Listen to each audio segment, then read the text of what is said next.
안녕하세요. 저는 경기도에 거주하고 있는 30대 평범한 미혼 여성입니다. 여러분에게 들려드릴 사연은 제 시어머니의 황당한 동창회 사건에 관한 이야기입니다. 사람이 간사하다고들 하죠. 남의 오이를 당연하게 여기면 언젠가는 그게 부메랑처럼 돌아온다고요. 제 시어머니가 딱 그랬습니다. 저희 엄마는 몇 년 전까지만 해도 작은 식당을 운영하셨어요. 반찬도 맛있고 손맛이 좋아서 동네 단골이 많았죠. 그 중에서도 특별 단골이 있었는데 바로 우리 시어머니였습니다. 처음에는 우리가 남도 아니고 사돈인데 외상 좀 해도 되냐고 조심스럽게 물어보시더니 나중에는 습관이 되셨는지 나중엔 아예 계산을 안 하시더라고요. 가끔 외상 없이 깔끔하게 계산을 하시기를 내심 기대했는데 그럴 때마다 오늘은 지갑을 깜빡했다는 등 다음에 꼭 주겠다는 등 마음에도 없는 소리를 해대며 유유히 나가셨습니다. 처음에 엄마는 그 모습을 보고 그냥 웃어 넘기셨어요. 다른 사람도 아니고 사부인인데 뭘 하면서요. 하지만 그런 날이 쌓이고 쌓이다 보니 외상장부에 시어머니 이름이 꽉 찼습니다. 그런데도 불구하고 시어머니는 미안하단 말 한마디 없이 계속 오셨어요. 그러다 어느 날 엄마의 식당이 매물로 나왔습니다. 나이도 있으시고 건강도 안 좋아서 그만 정리하신 거죠. 저는 시댁 쪽엔 굳이 알리지 않았습니다. 그리고 얼마 후 일이 터지고야 말았어요. 시어머니가 엄마 식당에서 동창회를 열기로 했다는 겁니다. 게다가 오늘은 내가 쏜다며 큰 소리까지 치셨대요. 엄마는 이미 식당을 팔고 쉬고 계셨는데 그 사실을 전혀 모르는 시어머니는 동창 수십 명을 데리고 식당으로 가셨던 거죠. 그날 시어머니 앞에 펼쳐진 광경은 정말 배꼽을 잡을 수준이었다고 합니다. 대체 무슨 일이 벌어졌는지, 그날 이후 시어머니가 얼마나 난리가 났는지, 그리고 제가 어떻게 속이 다 시원하게 복수 아닌 복수를 했는지 지금부터 그 이야기를 들려드릴게요. 우리 엄마는 세상 누구보다 손이 야무지고 정이 많은 분이십니다.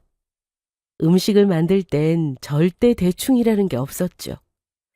심지어 라면 하나를 끓여도 파를 송송 썰어 놓고 달걀 풀고 김가루까지 솔솔 뿌려서 내오셨으니까요. 보기도 좋은 게 먹기도 좋다는 말이 있죠? 맛은 뭐 말할 것도 없는데 내오는 모양새까지 늘 맛있어 보이게 신경 써서 준비하셨어요. 그렇게 평생 가족들 입에 들어가는 음식 하나에도 온 마음을 다 쏟아붓는 분이셨습니다.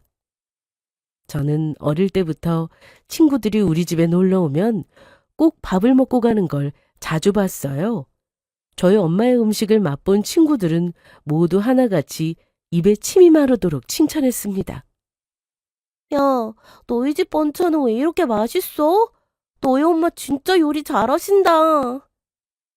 우리 엄마가 만든 음식을 맛있게 먹는 친구들을 보면서 저는 속으로 얼마나 뿌듯했는지 몰라요. 친구들의 말처럼 저희 엄마의 음식 솜씨는 정말 최고입니다. 저도 엄마가 해주신 밥을 먹을 때마다 늘 속으로 그래, 우리 엄마 손맛은 진짜 최고야. 이렇게 생각하고는 했어요. 엄마의 음식은 이상하게도 사람을 기분 좋게 만드는 힘이 있었습니다. 먹는 사람의 입맛은 물론 마음까지 따뜻해지는 그런 맛이었죠.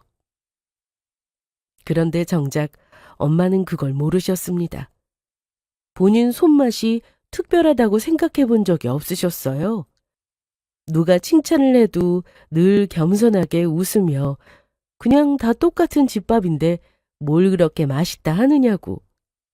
다들 그냥 기분 좋아지라고 하는 말이라고 하셨습니다. 하지만 우리 가족은 알아요. 엄마가 맛을 위해 얼마나 노력하시는 분인지요. 엄마는 남의 집에서 반찬을 먹고 오면 꼭 연구하셨어요. 그 집 무생채는 새콤달콤하더라. 다음엔 나도 식초랑 설탕 비율을 달리 써봐야겠다. 그렇게 늘 배우고 고쳐나가며 자기만의 맛을 만들어 오셨던 분이었어요. 그러던 어느 날 아빠 친구분들이 집에 놀러 오셨다가 엄마가 차려준 상을 보고는 다들 눈이 휘둥그레졌습니다.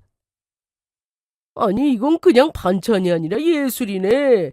밥 한 그릇 금방 비우겠소. 재수씨, 그런 솜씨면 밥집 하셔야죠. 요즘 이런 손맛 찾기 힘들어요. 그렇네. 우리 동네에 이렇게 만드는 음식점 하나만 있으면 매일 밥 먹으러 가겠다. 아이고, 너무 비행기 태우지 마세요.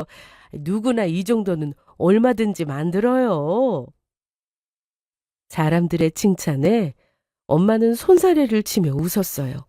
그랬던 엄마가 그날 밤 제게 살짝 말씀하셨어요. 아빠 친구분들 뿐만 아니라 주변에서 사람들이 자꾸 식당을 하니까 조금 고민이 되긴 한다고요. 그러면서 제 생각은 어떤지 물어보셨습니다. 저는 그 말을 듣자마자 눈이 반짝였어요. 정말? 그래, 엄마. 이참에 한번 도전해봐. 엄마가 한 음식 진짜 맛있다니까? 돈 주고 사 먹었을 때 아깝지 않을 맛이야. 사람들이 엄마 음식 맛보면 분명 단골될걸? 맛집으로 소문나서 사람들도 엄청 많이 올 거고. 그 말에 엄마는 잠시 미소를 짓더니 고개를 끄덕이셨어요.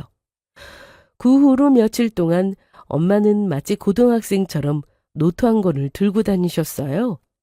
식당 이름 후보, 메뉴 구상, 시장 위치 비교, 손님 예상 인원 등등 이런 메모가 빼곡했죠. 그리고 마침내 작게 시작해 보시겠다며 우리 동네 시장 근처에 조그만 밥집을 하나 내셨습니다. 식당 이름은 엄마 손 밥상이었어요. 엄마의 따뜻한 마음이 그대로 담긴 이름이었죠. 식당 문을 연 첫날 저는 엄마랑 같이 주방을 정리하고 간판을 바라보며 속으로 이렇게 생각했어요. 엄마가 어렵게 용기 내서 차린 음식점이니 꼭 잘 됐으면 좋겠다고요. 사실 저희 엄마는 정말 겸손의 끝판왕 같은 분이십니다. 누가 칭찬이라도 하면 칠색 팔색을 하시면서 듣기 어려워하시는 건 기본이고요. 자신을 너무 과소평가하세요. 가족이라서가 아니라 정말 객관적으로 봤을 때 엄청 맛있다고 생각해서 말하는 것도 엄마는 그냥 가족이니까 어릴 때부터 먹던 맛이니까 그렇게 생각하는 거라면서 본인의 실력을 후하게 평가하지 않으셨습니다. 엄마의 음식을 맛본 주변 지인분들은 하나같이 입을 모아 칭찬하며 이렇게 썩히기 아까운 재주라고 음식점이라도 하나 차려보는 건 어떠냐고 권하셨지만 엄마는 그때마다 그럴 정도의 실력은 아니라며 얼굴을 붉히셨습니다. 음식점 하나 차려보라는 권유는 정말 제가 어릴 때부터 많이 듣던 이야기였어요. 오죽하면 동네 아줌마가 엄마의 솜씨에 반해서 반찬거리를 부탁하고 따로 돈을 챙겨주실 정도였다니까요. 그렇게 엄마는 부업으로 동네 친한 아줌마들의 냉장고 속 반찬을 채워주셨습니다. 그것도 나름 쏠쏠했어요. 우리 가족도 늘 엄마에게 음식점 한번 내자고 이야기했지만 그때마다 엄마는 그럴 정도의 실력은 아니라면서 단호히 거절하셨어요. 그러던 중에 갑자기 음식점을 차리겠다고 마음을 먹은 건 다름 아닌 회사를 그만두게 되면서였습니다. 엄마는 젊은 시절부터 오랫동안 한 직장을 다니셨어요. 그러다가 그 회사의 사정이 어려워지게 되면서 인원을 축소하게 됐고 결국 엄마는 재계약에 성공하지 못해 오랫동안 다니던 회사를 그만두셨습니다. 이때 엄마는 많이 속상해 하셨어요. 긴 시간을 정부치며 다니던 회사를 그만둔 것도 마음 아팠지만 어린 우리를 보고 아직 더 일해야 하는데 돈을 더 벌어야 하는데 하는 마음에 속상하셨던 거죠. 재취업을 하려고 여러 곳에 문을 두드렸지만 엄마를 채용하는 곳은 없었습니다. 그렇게 좌절을 하며 하루하루 생계 걱정을 하며 살아가던 엄마가 문득 지인들의 말처럼 정말 음식점을 하나 차려볼까 하는 생각이 든 거죠. 그렇게 엄마의 가게가 탄생한 겁니다.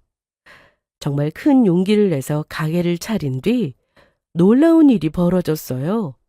첫날부터 손님이 꽤 들어오더니 그 이후엔 점심시간에 자리가 꽉 찼어요. 입소문이 번지는 속도는 정말 순식간이었죠. 우연히 지나가다가 엄마가 하시는 식당 이야기를 하던 사람들의 이야기를 몇 번 듣게 되었는데 하나같이 다들 맛있다고 칭찬하더라고요. 그 시장 뒷골목에 새로 생긴 식당 말이야. 그 집 된장찌개가 진짜 예술이야. 사장님이 직접 만드신다던데 하나같이 다 맛있더라. 그렇게 입소문이 퍼지고 가게는 날마다 북적였습니다. 점심시간이 되면 줄이 길게 늘어섰고 저녁에도 퇴근길 손님들이 뜨끈한 국물에 술 한 잔 기울이고자 찾아왔어요. 손님들이 북적거리는 모습에 엄마는 힘들면서도 행복해 하셨습니다. 사람들이 맛있게 먹고 가는 걸 보니까 피곤한 것도 싹 사라진다고 하시면서 주방에 서서 땀을 뻘뻘 흘리시던 엄마의 얼굴엔 늘 웃음이 가득했습니다. 그러다가 식당 벽면에 하나둘 음식이 너무 맛있다며 손님들이 남긴 쪽지가 하나둘 늘어가기 시작했고 그 작은 글들이 모여 벽면을 크게 채워나가자 엄마는 세상 어떤 것보다도 값지다고 표현하셨어요. 그렇게 엄마의 식당은 단골 손님이 끊이지 않은 인기 밥집이 되었지만 여전히 겸손한 마음만큼은 잃지 않으셨습니다. 이 가게는 내 손맛이 아니라 다 하늘이 도와주시는 거야. 그냥 정성으로 한 그릇씩 차리다 보니까 여기까지 온 거지. 이때까지만 해도 저는 몰랐어요. 그렇게 정 많고 착하셨던 우리 엄마의 식당이 나중에 심오와 얽히며 웃지 못할 소동의 중심이 될 줄은요. 엄마의 성공을 이룬 그 식당이 사이다 복수의 무대가 될 줄은 상상조차 못했습니다. 아무튼 그건 뒤에 들려드리도록 하고 엄마의 식당이 입소문을 타고 잘 나가던 어느 날이었어요. 점심시간 피크가 지나고 손님이 좀 뜸해진 오후였죠. 그때 단골 중 한 분이 오셨습니다. 엄마 식당에 거의 매일 오시다시피 하던 말도 잘 통하고 성격도 유쾌한 아주머니였어요. 엄마랑도 워낙 친해서 가끔 시장 갔다가 들러서 커피 한 잔 마시고 가기도 하셨죠. 그날도 그 아주머니는 평소처럼 활짝 웃으며 가게 문을 열고 들어오셨어요. 그런데 혼자가 아니라 옆에 젊은 남자가 서 있었습니다. 사장님, 오늘은 우리 아들이랑 같이 왔어요. 이 말을 듣자 엄마는 주방에서 반가운 표정으로 나오시며 잘 왔다고 좋은 자리로 앉으라며 인사했죠. 그러고는 아줌마와 같이 온 아들을 보며 아드님이 훤하게 잘생겼다고 어쩜 이렇게 듬직하냐면서 칭찬하셨습니다. 칭찬에 아주머니가 싱긋 웃으며 제 쪽을 슬쩍 쳐다보셨어요. 그날 저는 주방 일을 도와드리느라 앞치마를 두르고 있었는데 아주머니의 시선이 자꾸 제 쪽으로 향하는 게 느껴졌습니다. 그래서 고개를 돌려 아줌마를 쳐다봤고 멋쩍게 웃었더니 아줌마는 사람 좋은 미소를 지으며 따님이 참 착하고 예쁘다고 어쩜 이렇게 엄마 일을 잘 도와주시냐고 칭찬했어요. 그러자 엄마도 거두셨죠. 우리 딸이지만 참 성실하다고 손님 많으면 일손 부족하다고 자주 와서 도와준다고요. 그 말을 듣고 있던 아주머니가 한참을 제 얼굴을 보더니 갑자기 엉뚱한 말을 꺼내는 겁니다. 아가씨, 우리 아들이랑 한번 만나볼래요? 네? 저요?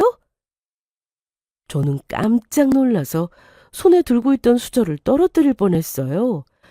아줌마는 자기 아들이 나이는 찼는데 아직 장가를 못 갔다고.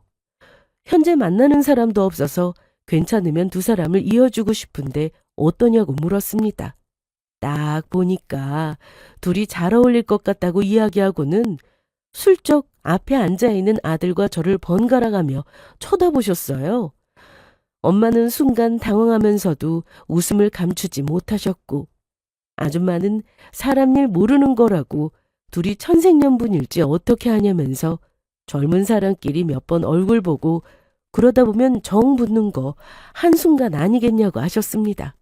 그 말에 저는 부끄러우면서도 아줌마가 데리고 온 아들의 얼굴을 자세히 보게 됐는데 이상하게 심장이 두근거리더라고요. 솔직히 말하면 그날 제가 아줌마 아들의 첫인상에 좀 흔들렸습니다. 깔끔한 셔츠 차림에 말투도 부드럽고 무엇보다 웃을 때 눈이 반달처럼 예뻤거든요. 그렇게 해서 그날은 자연스럽게 네 사람이 함께 밥을 먹게 됐어요. 밥을 먹는 내내 입으로 들어가는지 코로 들어가는지 모를 만큼 심장이 막 널뛰더라고요. 볼이 빨갛게 달아오르면서요. 그런데 여기서 또 웃긴 건 저 혼자만 그런 게 아니라는 겁니다. 그 아들이라는 사람도 귀까지 빨개져서는 제 눈을 잘 못 쳐다보고 밥을 먹더라고요. 식사 단골 아줌마는 우리 둘을 흐뭇하게 바라보면서 싱글벙글 하셨고요. 그 후로 자연스럽게 연락을 주고받게 됐고 몇 번의 만남 끝에 저희는 연인으로 발전했습니다. 서로에게 호감이 컸고 무엇보다 성격이 잘 맞았죠. 그리고 1년쯤 지나 결혼 이야기가 나왔습니다. 저희 두 사람은 이미 부모님들도 아는 사이였고 엄마와 그 아주머니는 가게 주인과 단골 손님으로 시작해서 이제 사돈지간이 되는 거라며 무척 기뻐하셨어요. 결혼식 날 엄마랑 시어머니는 손을 꼭 잡고는 이렇게 좋은 인연을 가족으로 얻어서 참 다행이라며 앞으로도 서로 잘 부탁한다며 기쁨의 미소를 지으셨습니다. 그렇게 단골 아줌마는 저의 시어머니가 되셨습니다. 그의 아들은 제 남편이 되었고요. 그때까지만 해도 모든 게 참 평화롭기만 했습니다. 결혼 후에도 시어머니는 늘 엄마의 음식을 칭찬했고 종종 식당에 들러 밥을 드시곤 했어요. 아유, 사부인 음식은 먹을수록 맛있어요. 역시 우리 사부의 손맛이 최고야. 엄마는 그런 시모를 흐뭇하게 바라보며 반찬과 밥을 더 챙겨주시고는 했습니다. 이때까지만 해도 저는 두 분의 관계가 계속 이렇게 좋게 이어질 줄 알았어요. 그런데 시간이 흐른 뒤 어느 날부터인가 시어머니의 태도가 조금 달라졌죠.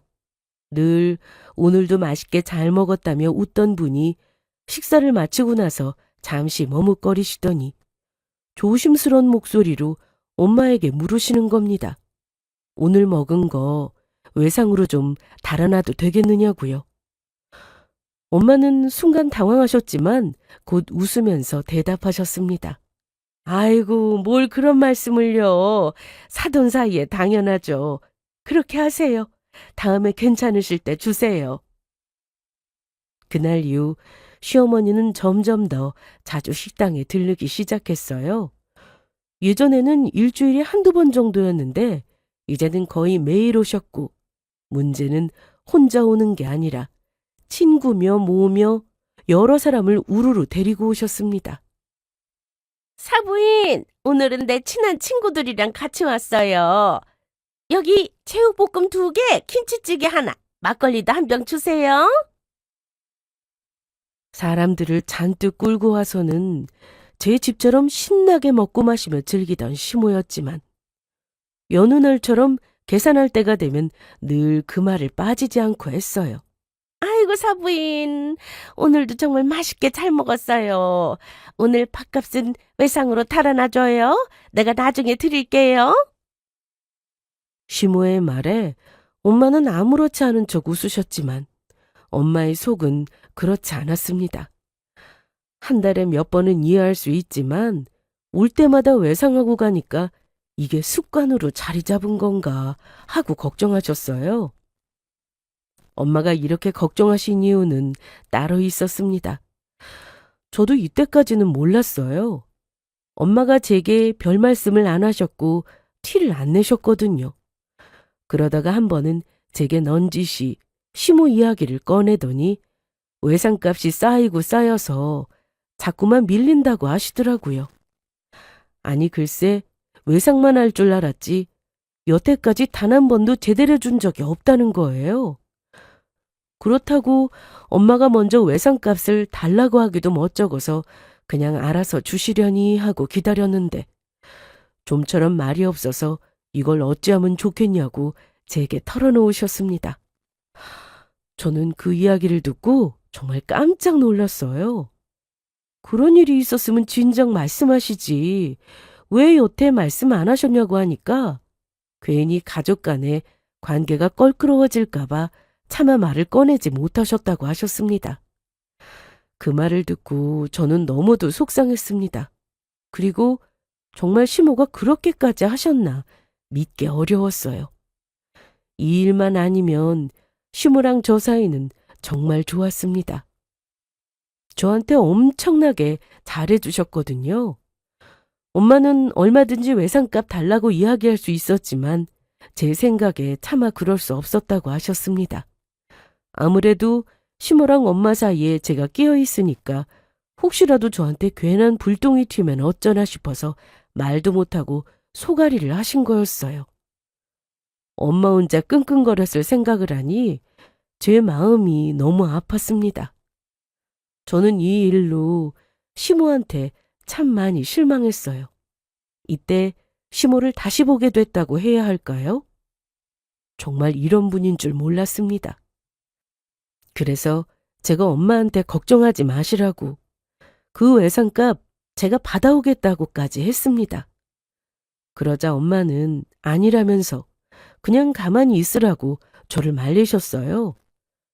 제가 이렇게 나설까봐 그냥 말 안 하려고 했는데 외상값이 너무 많이 쌓이기도 했고 계속 저렇게 사람들 많이 데리고 올 텐데 그걸 엄마가 감당하기 어려워서 이야기한 거지 외상값 받아오라고 시킨 건 아니라고 하셨습니다.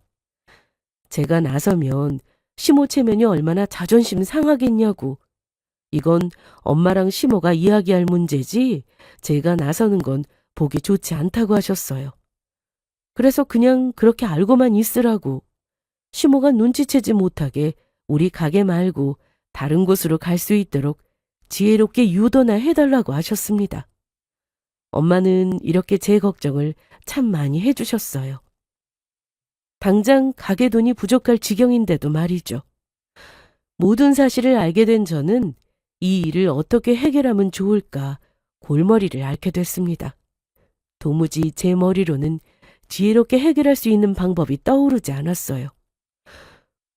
그렇다고 시모한테 사실대로 이야기하면 엄마가 난처해 하실 것 같아서 우선 제가 드릴 수 있는 만큼의 돈을 찾아서 몰래 카운터에 두고 가기도 했습니다. 엄마한테 직접 드리면 보나마나 안 받으실 것 같아서요. 하지만 그것도 한계가 있었습니다. 시모가 와도 그렇게나 자주 왔거든요. 거의 저희 엄마 가게를 방앗간으로 아는 것 같더라고요.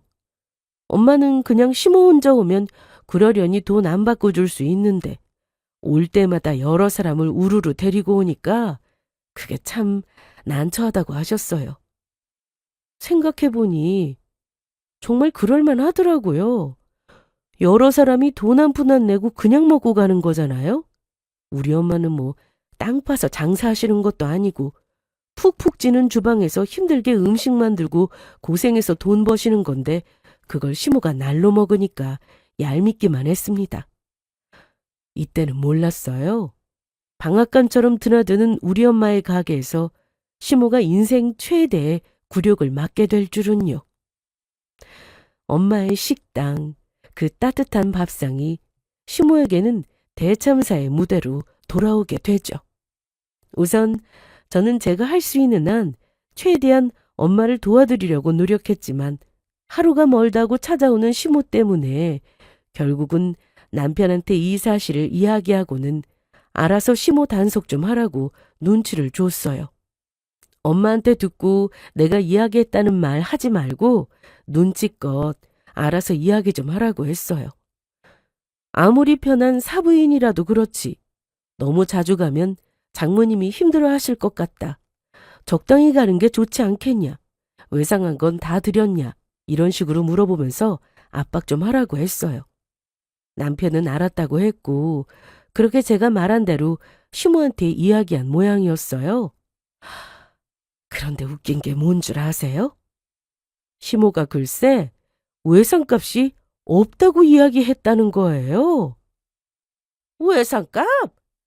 그건 다 갚았지. 엄마가 설마 외상해놓고 안 줬을까 봐?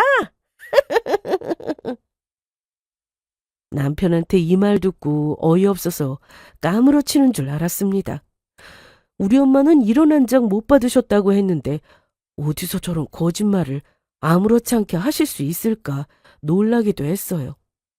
진짜 시모 때문에 머리 아파 죽을 지경이었습니다. 어디서 뻔뻔하게 거짓말이냐고, 주기는 뭘 줬냐고.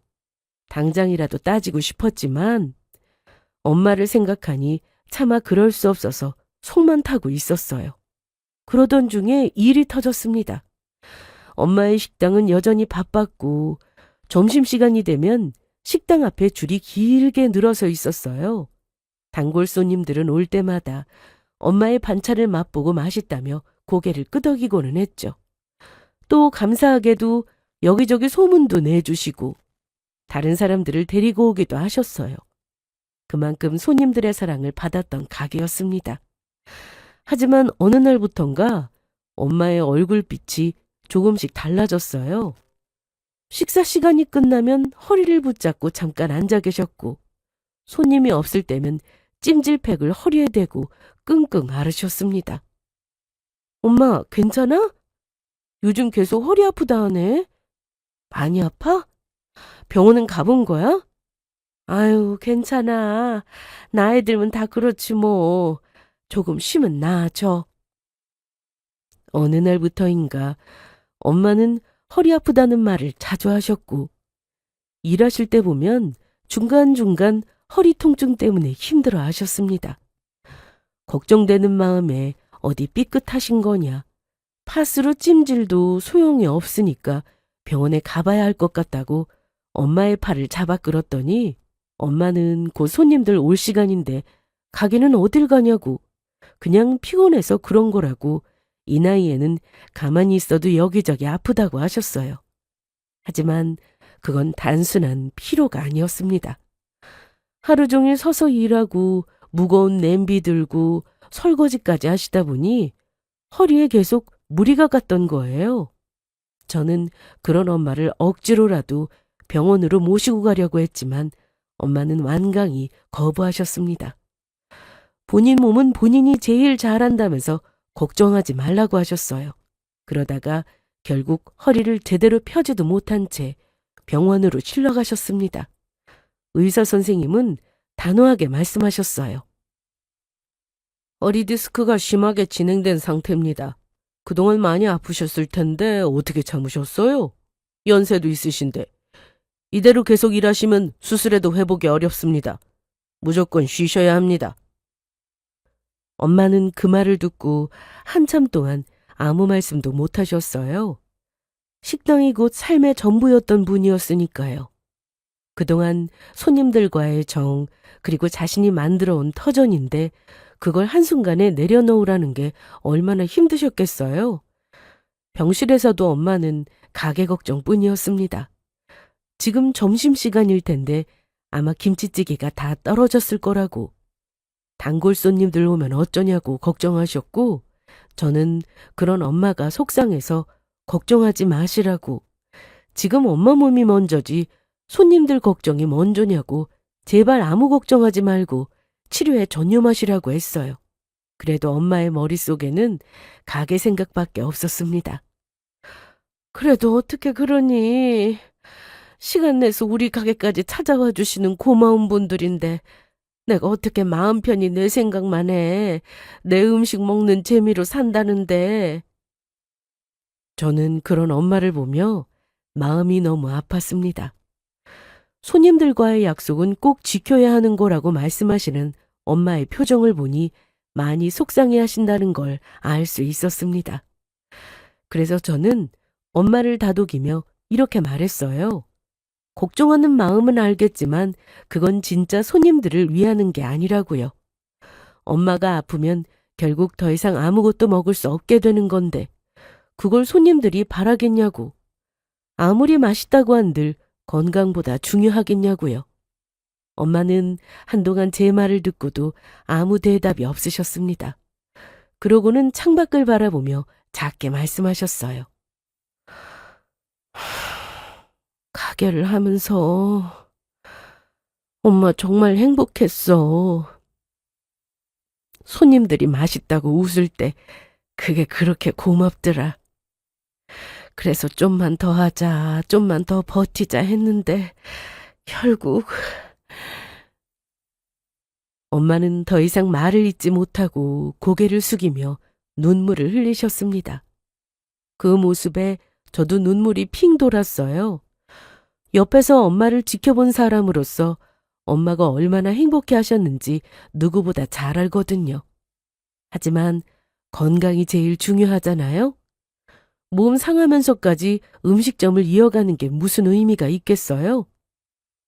그래서 저는 그런 엄마를 꼭 안으며 이제는 엄마 자신을 위해서 살자고, 그동안 고생 많이 했고 돈도 어느 정도 모았으니까 이제는 아프지 않게 편하게 살자고 했습니다. 엄마가 행복해야 딸인 나도 행복할 수 있다고요. 그날 밤 엄마는 한참을 생각하시더니 제 손을 꼭 잡으시며 이렇게 말씀하셨습니다. 그래, 네 말이 맞다. 건강이 먼저지. 가게 정리할게. 내가 아프면 내 새끼들이 속상하다는데 어쩌겠어. 엄마 이제 고생 안 하고 편하게 살게. 그렇게 엄마는 몇 년 동안 정들었던 식당을 정리하기로 결심하셨어요. 운 좋게도 단골 중 한 분이 가게를 인수하고 싶다고 하셔서 엄마는 그분께 그대로 식당을 넘기셨습니다. 레시피며 뭐며 하나도 남김없이 전부 알려주셨어요. 엄마를 대신해서 가게를 이어받은 분이 단골분들과 좋은 인연으로 나아가기를 바라는 마음으로요. 그렇게 남아있던 일을 다 넘기고 마지막으로 가게를 나서며 엄마는 식당 앞에 한참을 서 계셨어요. 불 꺼진 가게 안을 바라보며 조용히 말씀하셨습니다. 이 집에서 참 많은 인연이 오고 갔네. 우리 딸이 좋은 사람 만나서 결혼도 하고 사람들이 웃고 떠들던 그 소리가 아직도 귀에 맴돈다. 저는 엄마의 축 처진 어깨와 작은 등을 바라보며 깨달았습니다. 그동안 엄마가 얼마나 많은 시간을 남을 위해 살아왔을지를요. 그리고 그 작은 어깨와 등에 많은 것들을 짊어지고 사셨다는 것도 새삼 깨닫게 되었습니다. 그동안 고생하며 살아오신 엄마를 대단하게 여겼고 다시 한번 존경하게 됐어요. 그날 이후 엄마는 정말 오랜만에 깊은 잠을 주무셨어요. 전처럼 바쁘게 살지 않고 평화롭고 여유로운 나날들로 하루하루를 채워가셨습니다. 하지만 여기서 우리가 기억해야 할 사람이 있습니다. 이때 가게가 팔렸다는 사실을 딱 한 사람만 모르고 있었거든요. 그리고 그 사람이 바로 저희 시모였습니다. 그분이 가게 문을 다시 열던 날, 진짜 대참사가 일어났어요. 사실 저는 이런 상황을 바라고 시모에게 쉬쉬했습니다. 혹시라도 남편이 시모한테 이야기할까봐 남편한테조차 이야기 안 했어요. 처음부터 이럴 계획은 아니었지만 어찌저찌해서 엄마가 가게를 그만두게 되셨을 때 문득 시모가 떠올랐습니다. 엄마는 마지막으로 가게를 둘러보며 이곳에서 참 많은 인연이 오갔다며 회상에 젖으셨어요. 저 역시 가게에서 엄마를 돕던 순간을 회상하고 있는데 갑자기 머릿속에서 남편과 처음 만난 그 날이 딱 떠오르더라고요. 그러면서 자연스럽게 시모로 연결됐고 그 순간 좋은 생각이 하나 떠올랐거든요. 시모는 엄마가 몸이 안 좋으셔서 한동안 병원에 입원하신 건 알고 계셨어요. 하지만 가게를 다른 사람에게 넘긴다는 건 전혀 모르고 있었습니다. 만약 이걸 시모한테 이야기 안 하고 비밀로 한다면 시모는 분명 가게에 들릴 거고 그때 여느 때와 마찬가지로 음식을 주문하고 외상하고 갈 거라는 생각이 들었습니다. 그리고 그 뒤에 벌어질 일들까지 생각하니 이거 엄청난 참교육이 될 것 같더라고요. 식당을 넘기고 난 뒤 엄마는 병원 치료에 집중하셨고 새로 식당을 인수한 분은 엄마의 오랜 지인이셨습니다. 그분은 성격이 화끈하고 정의감 넘치는 분이었어요. 엄마랑은 20년 지기 친구였고 가게 넘기기 전부터도 가끔 들러 도와주시던 분이었어요. 엄마가 허리 때문에 식당을 내려놓기로 결심했을 때 그분이 엄마 대신해서 가게를 잘 이어가 보겠다고 손님들 실망 안 하게 열심히 해보겠다고 하셨습니다. 그렇게 엄마가 식당을 넘기시고 나서 며칠 뒤 저는 혼자 그 식당에 찾아가 그분께 살짝 귀뜸했어요. 저희 어머니 툭하면 밥값 안 내고 외상하시거든요. 그런데 나중에 준다는 외상값도 전혀 안 주셨어요. 우리 엄마는 그 외상값 아직도 못 받으셨고요. 뭐라고? 외상? 저희 엄마 성격 아시잖아요. 싫은 소리 못 하시는 거. 시어머니가 이 사람 저 사람 우르르 데리고 와서 먹는 외상값만 해도 100만 원이 훌쩍 넘어요. 엄마는 사부인이니까 괜찮다고 하시는데 정말 그러셨겠어요? 다 저 때문에 참으신 거지? 순간 그분의 눈이 번쩍 빛났어요. 그러더니 대체 뭐 하는 사람이길래 외상해놓고 돈을 안 주냐고. 사부인이면 사부인이지 그게 뭐 벼슬이냐고 어이없어 하는 표정을 지었습니다. 그리고 저와 같은 마음으로 시모를 괘씸하게 여기셨어요. 그러고는 자신에게 무슨 이야기를 하는지 다 알겠다고 나중에 시모가 오거든 그때 아주 단단히 참교육시켜주겠다고 하셨습니다. 시어머니 일은 나한테 맡겨. 내가 딱 본때를 보여줄 테니까. 내 성격 알지? 그럼요. 잘 알죠. 그래서 말씀드린 거예요. 혹시라도 또 그러시면 절대로 그냥 넘어가지 마세요. 걱정하지 마. 내 식당 와서 외상? 그런 건 있을 수 없지. 난 외상 같은 거 제일 싫어해. 게다가 언니한테 그런 짓을 했다고? 내가 아주 똑소리 나게 받아낼 테니까 두고 봐. 역시 한 성격의 오지랖도 장난 아니셔서 그런지 본인 일처럼 펄쩍펄쩍 뛰어주셨고 그 모습만으로도 시모에게 닥칠 앞날이 벌써 통쾌하게 느껴졌습니다. 말만 들어도 어찌나 속이 다 시원했는지 몰라요. 그동안 엄마는 사람 좋다는 이유로 싫은 소리 한번 못하고 넘어가셨으니까요. 하지만 이번엔 달랐습니다. 그분은 오지랖이 넓기로 유명했고 그만큼 정의감이 넘치는 분이었어요. 그리고 며칠 뒤 엄마의 지인분이 기다리던 괘씸한 손님이 드디어 가게에 나타났습니다. 바로 제 시어머니. 게다가 혼자 온 것도 아니었어요. 동창생들을 우르르 데리고 나타났습니다. 여기야, 여기. 내가 얘기했던 그 맛집. 사장이 내 사부인이라니까. 오늘은 내가 쏠 테니까 마음껏 시켜. 시모는 이미 흥이 한껏 오른 상태였어요. 테이블 2-3개를 통째로 차지하고는 반주 한 병 시켜놓고 막걸리도 추가하고 고기며 반찬이며 없는 게 없을 정도로 푸짐하게 주문했어요.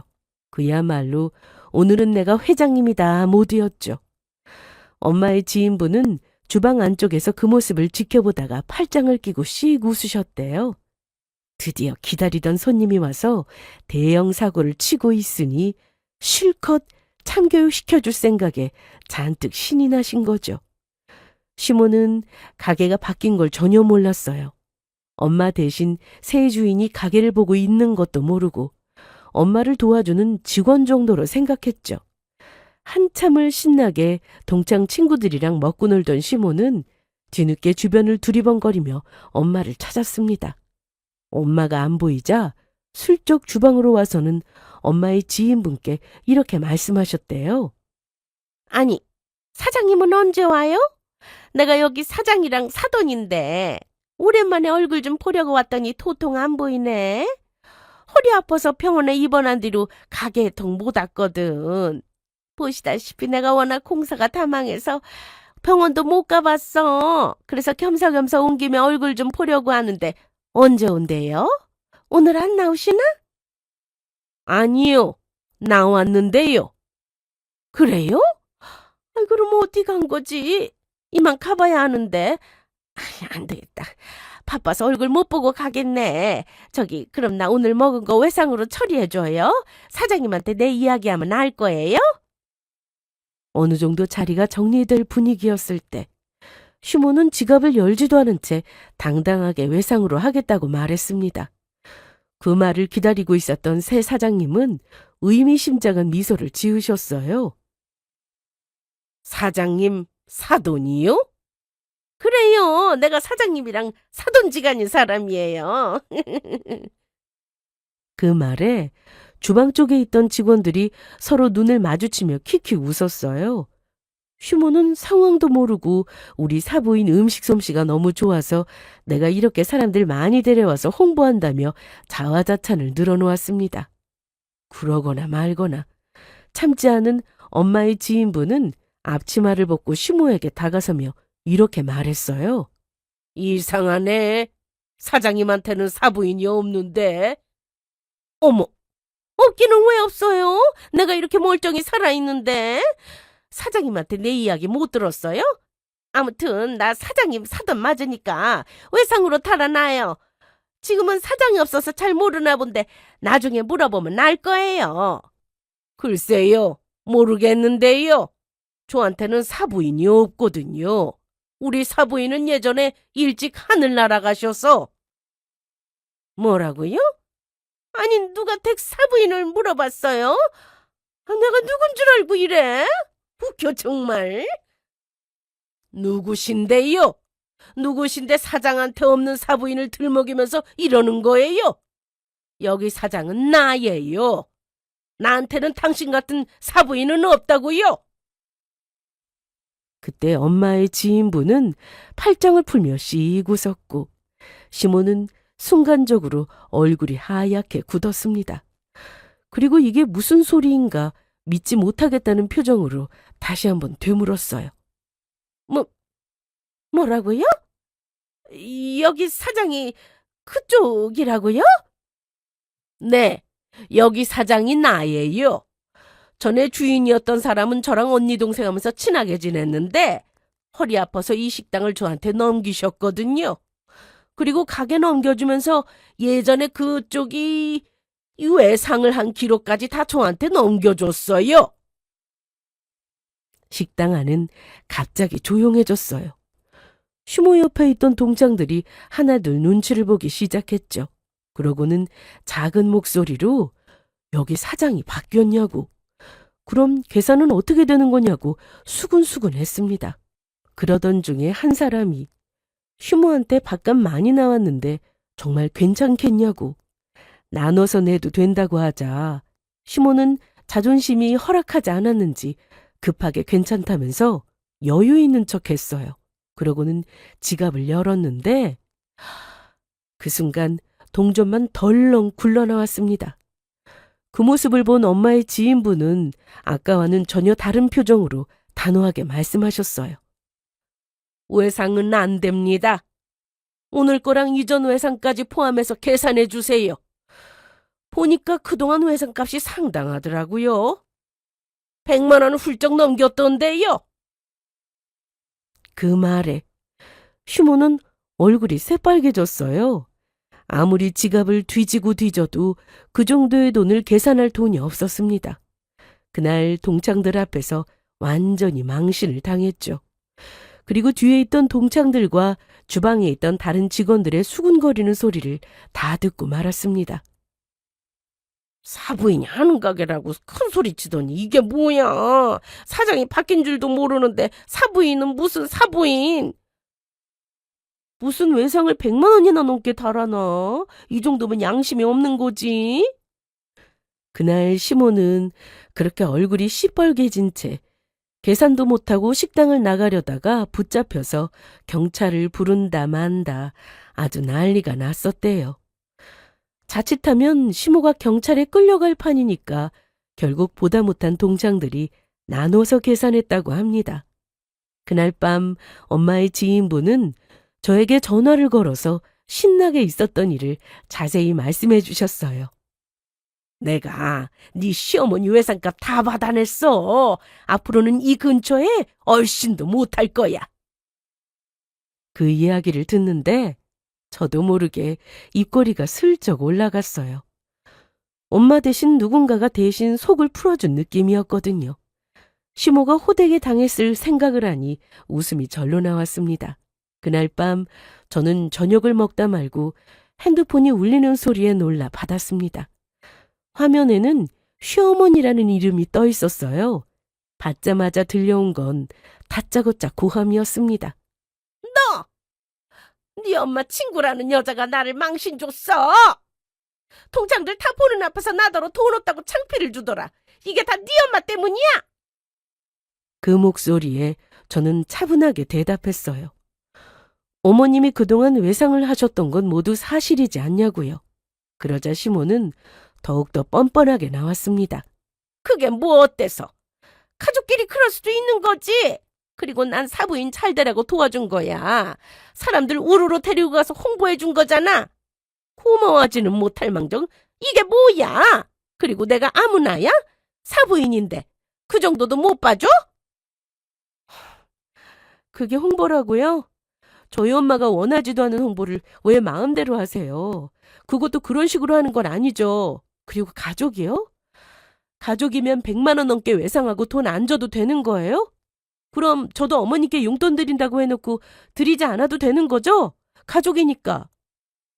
제 말에 시어머니는 잠시 말문이 막혔는지 아무 말도 못하더니 이내 생각한 게 어쨌거나 결과적으로 본인을 망신 준 거 아니냐고, 그건 사실이지 않냐고 억울하다는 듯 난리쳤습니다. 그래도 그렇지. 그렇게 창피를 주면 어쩌자는 거야. 지금 내 체면이 말이 아니야. 내 동창들이 나를 얼마나 비웃었는 줄 알아? 너는 네 시어미가 어디 가서 무시당하면 좋니? 사부인이 가게 넘긴 걸 진작 알려줬더라면 이런 일은 없었을 거 아니야? 일부러 말씀 안 드렸어요. 제대로 한번 당해보시라고요. 물론 어머님이 어디 가서 무시당하는 거 당연히 싫죠. 하지만 저희 엄마한테 그렇게 행동하신 것도 싫어요. 우리 엄마한테 미안하지도 않으세요? 싫은 소리 못한다고 이용하신 거잖아요.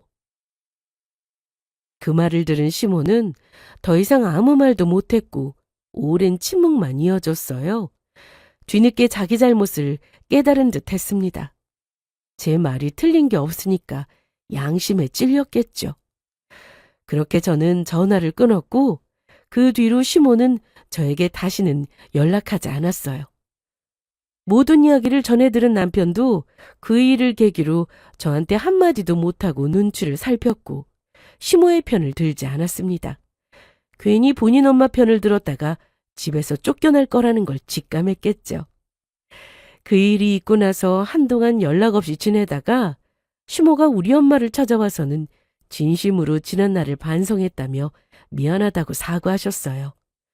본인이 그때 잠시 미쳤었던 것 같다고 하셨고 엄마는 괜찮다며 시모를 용서해 주셨습니다. 그리고 시모가 저에게도 미안하다며 사과했지만 저는 아직 응어리가 다 풀리지 않아서 전처럼 시모와 지내지 않고 있어요. 나중에 시간이 지나면 어느 정도 풀리지 않을까 합니다. 물론 그 전에 시모가 또 사고를 친다면 고부관계는 완전히 끝나겠죠? 저는 이 일을 겪고 깨달은 게 있습니다. 사람은 결국 자기 행동의 대가를 치르게 되어 있다는 걸요. 엄마가 평생 쌓은 신뢰와 성실함은 시어머니의 얄팍한 체면과 욕심 앞에서 더욱 빛났습니다. 그날 이후 엄마는 편히 요양하며 지내시고 저 역시 마음속 응어리를 내려놓을 수 있었어요. 이 사연을 쓰는 지금도 제대로 참교육당한 시모를 생각하니 아직도 웃음이 나오네요. 그때는 분노로 치를 떨었는데 지금은 모든 게 사이다로 남았습니다. 세상에는 가족이라는 이름으로 염치 없이 굴면서도 자기만 손에 안 보려는 사람들이 있습니다. 하지만 결국 그런 사람들은 자기 손으로 자기 체면을 무너뜨리게 되어 있어요. 저는 이제 그저 엄마가 해주시는 맛있는 집밥 냄새를 맡으며 평범한 하루를 소중히 여기며 삽니다. 여러분, 나쁜 사람은 결국 스스로 넘어지게 되어 있으니까 너무 속상해하지 마세요. 세상이 생각보다 공평하답니다. 그럼 제 이야기는 여기서 마칠게요. 지금까지 저의 긴 사연을 들어주셔서 감사합니다.